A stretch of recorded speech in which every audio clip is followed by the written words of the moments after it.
नमस्कार, आप देख रहे हैं इकोनॉमी का हिसाब किताब और मैं हूं आनंदो चक्रवर्ती। पिछले 6 सालों से कम आप अच्छे दिनों का इंतजार कर रहे हैं ना।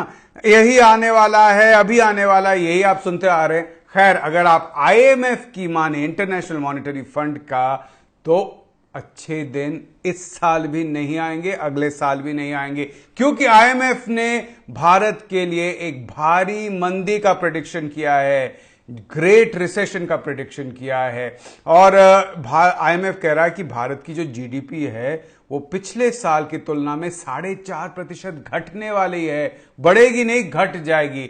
ये आईएमएफ का जो अप्रैल का रिपोर्ट था उससे एक बहुत भारी गिरावट है भारत के लिए। अब आप देखिए कि आईएमएफ ने अप्रैल में भारत के लिए क्या प्रेडिक्शन किया था। आईएमएफ ने कहा था कि 2020-21 में, मतलब कि 1 अप्रैल 2020 से 31 मार्च 2021 में भारत की जीडीपी 1.9% बढ़ेगी।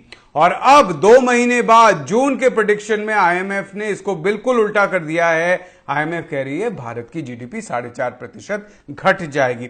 अब आप देखिए कि अप्रैल में भारत को लेके आईएमएफ का काफी ऑप्टिमिज्म था। आईएमएफ कह रही थी कि जितने भी बड़े देश हैं उनको अगर हम देखें कि कितना जीडीपी ग्रोथ होने वाला है, तो भारत नंबर 2 पॉइंट पर होगा।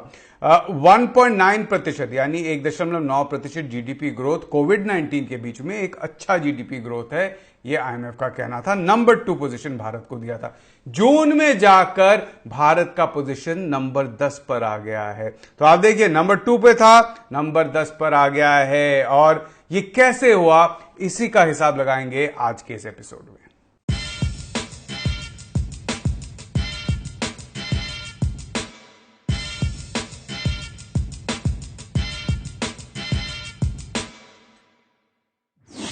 तो सबसे पहले हम देखते हैं कि 2019-20 में भारत की जीडीपी कितनी थी। अगर हम सरकारी आंकड़े देखें तो असल यानी कि रियल जीडीपी भारत की थी 146 लाख करोड़ रुपए, 146 लाख करोड़ रुपए। अब आप अगर आईएमएफ की माने तो 4.5% वो घटने वाला है, यानी वो घटकर बन जाएगा 139 लाख करोड़ रुपए। 146 से 139 लाख करोड़ रुपए पर आ जाएगा। याद रखिए, 2018-19 में भी भारत की जीडीपी इससे ज्यादा थी, यानी उस वक्त हमारी जीडीपी थी 140 लाख करोड़। एक साल पहले की बात मैं कर रहा हूं। एक साल बाद अब से वो और भी नीचे जा सकता है अगर आईएमएफ का प्रेडिक्शन सही निकले। यानी कि मैं आपको एक ग्राफ पे दिखाता हूं। 2018-19 से लेकर 2019-20 में हमारी ग्राफ ऊपर की तरफ गई, 140 लाख करोड़। मैंने यहां पे साइड पे आपको अरब में दिखाया, 140 लाख करोड़ लेकर 146 लाख करोड़। अगर आईएमएफ का प्रेडिक्शन सही रहा तो वो गिरकर 139 लाख करोड़ पर आ जाएगा, यानी पहले की तुलना में और भी नीचे जीडीपी जाने वाली है। अच्छे दिन दिख रहे हैं आपको? ये $5 ट्रिलियन इकोनॉमी दिख रही है आपको? ये जी नहीं। अब आप देखिए कि इसका कारण क्या है। कुछ कारण जो है ये मोदी सरकार के हाथ में नहीं है। हां, लेकिन मोदी सरकार कुछ जरूर कर सकती थी कि इसका जो इंपैक्ट है वो थोड़ा कम हो। आप देखिए कि लॉकडाउन पहले सोचा गया था 21 दिन के लिए होगा, और लॉकडाउन 21 दिन के लिए होगा, उसके बाद खुल जाएगा सब कुछ। अप्रैल के एंड तक भारत कोविड 19 के चपेट में नहीं आएगा। तो आईएमएफ का रिपोर्ट इसीलिए कह रहा था कि भारत की इकोनॉमी बाकी देशों की तुलना में ज्यादा बेहतर करेगी। लेकिन लॉकडाउन जितना अंदाजा लगाया गया था उससे ज्यादा देर तक चला है, और अभी भी लॉकडाउन से निकलने में समय लगेगा। और जो सोशल डिस्टेंसिंग जिसको कहा जा रहा है, 6 फीट की दूरी रखिए, साथ में शिफ्ट में बहुत लोग ना काम करे, ऑफिस हो, फैक्ट्री हो, वहां पर पास लोग ना काम करे। थोड़ा सा भी अगर आपका बुखार है या कुछ है, आप घर पे रहिए, 15 दिन का क्वारंटीन कीजिए। ये जो सोशल डिस्टेंसिंग है, इससे क्या होगा कि फैक्ट्रियां, ऑफिस जितने भी हैं यहां पर पूरी तरीके से काम वापस आने में समय लगेगा, चाहे वो फैक्ट्री हो, दुकान हो, ऑफिस हो, कहीं पर भी हो। साथ में क्या होगा, अगर फैक्ट्री में कम लोग होंगे तो जाहिर है क्या होने वाला है कि प्रोडक्टिविटी कम होगा, मशीन कम चलेंगे। एक ही फैक्ट्री में जहां पे अगर 20 लोग काम करते थे एक ही शॉप फ्लोर पर, अगर वहां पर आपको 6 लोगों को काम करवाना पड़ेगा तो आप सोच लीजिए कि एक शिफ्ट में काम कम होगा। इसको समझने के लिए थोड़ा सा आप एक आइडिया मैं दे देता हूं आपको कि इसका इंपैक्ट क्या होगा। आप कहेंगे कि 2-3 महीने 4 महीने ऐसा होगा तो क्या हुआ, बाकी महीने में मेकअप कर लेंगे। अब देखिए, हम सोचते हैं कि एक साल में, पहले साल में किसी देश के जीडीपी है 120 रुपए। आप सोचेंगे कि 120 रुपए, ये काल्पनिक है, एक उदाहरण मैं दे रहा हूं आसानी से समझने के लिए।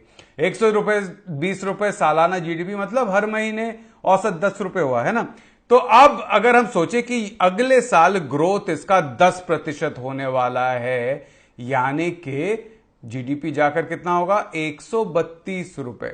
और अगर मैं हर महीने का देखूं तो कितना होगा, 11 रुपए प्रति महीने।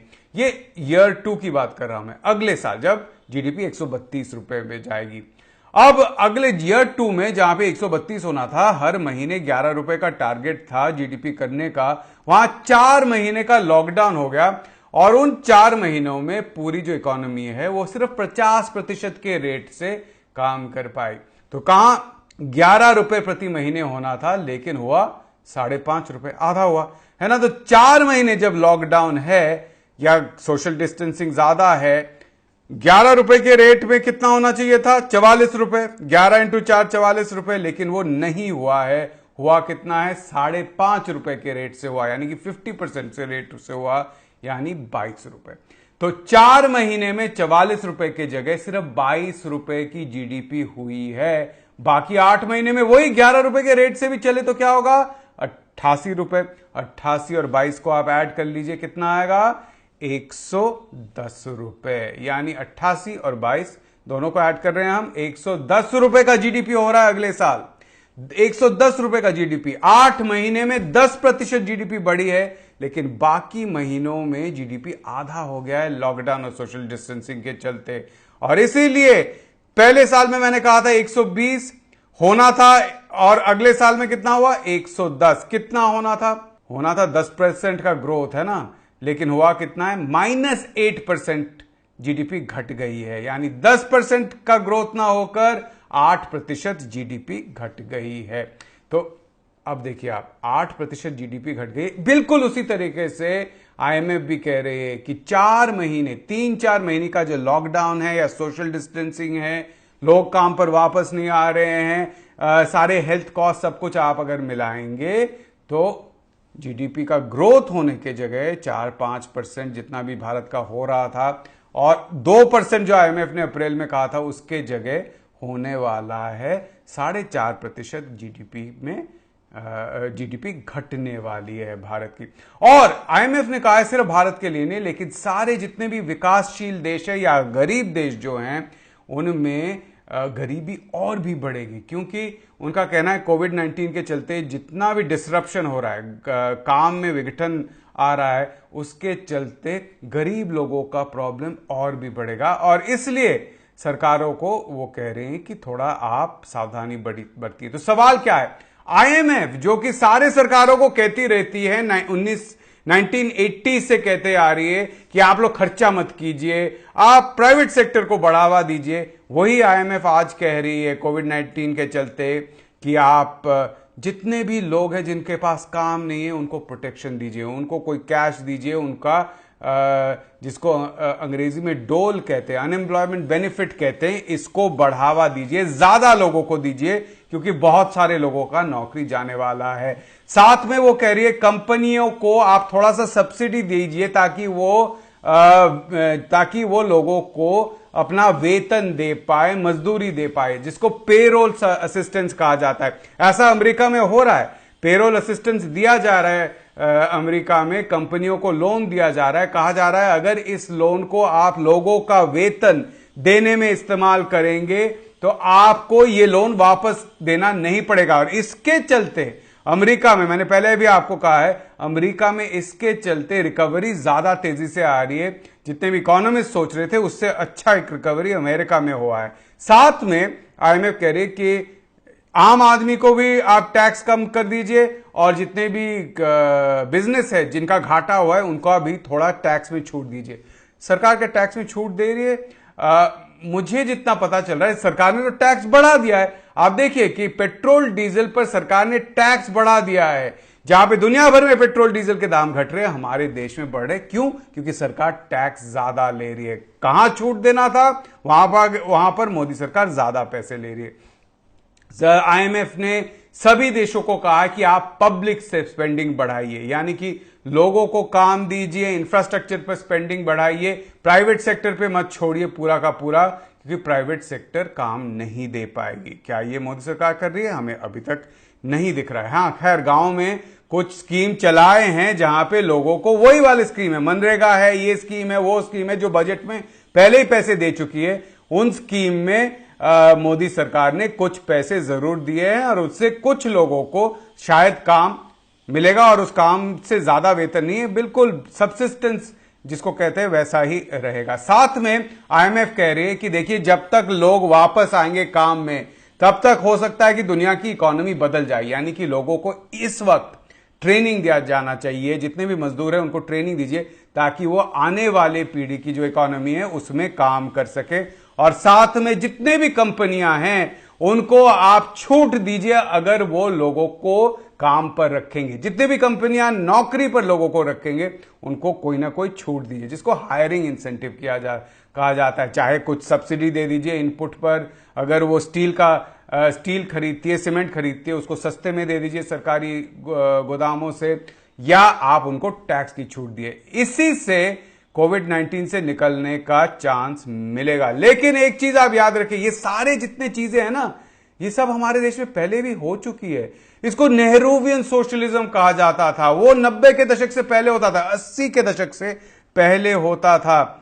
हाँ, वो बिल्कुल, मैं ये नहीं कह रहा हूं कि वो बिल्कुल सब कुछ इसमें अच्छा था, लाइसेंस कोटा राज था, बुरा, बहुत कुछ बुरा भी था, लेकिन इसको हमने 90 के दशक से पूरा पछाड़ दिया, छोड़ दिया है। उसी पे वापस जाना पड़ेगा। आईएमएफ भी खुद जो कह रही है वो एक तरीके से यही कह रही है। आईएमएफ जो दुनिया भर में लिबरलाइजेशन, प्राइवेटाइजेशन, ग्लोबलाइजेशन की बात करती थी, वो आज कह रहे हैं कि सरकार को खर्चा बढ़ाना चाहिए, सरकार को इकोनॉमी में थोड़ा बहुत वापस आना चाहिए। खैर, क्या मोदी सरकार के पास पॉलिटिकल विल है ये करने का? क्या मोदी सरकार ये करने को तैयार होगी?